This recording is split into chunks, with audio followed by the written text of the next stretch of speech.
महल उपस्थित अच्छा विद्यालय प्रधान शिक्षयित्री श्रीमती मीनाक्षी नायक। आमर ओडिया पक्ष पालन अवसर में आज 4 तारिख दिन जो खड़ी छुआ और स्कूल प्रवेश उत्सव जो पालन करा पूर्वर मुख्यमंत्री तरफ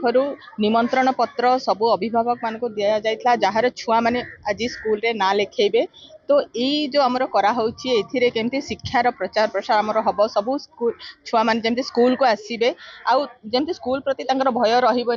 कि स्कूल रे आसिले किसी गोटे अलग परिवेश होमती ना से स्कूल को आसबे स्कूल रे गोटे खेल कूद परिवेश से पाठ पढ़ा को शिखिबे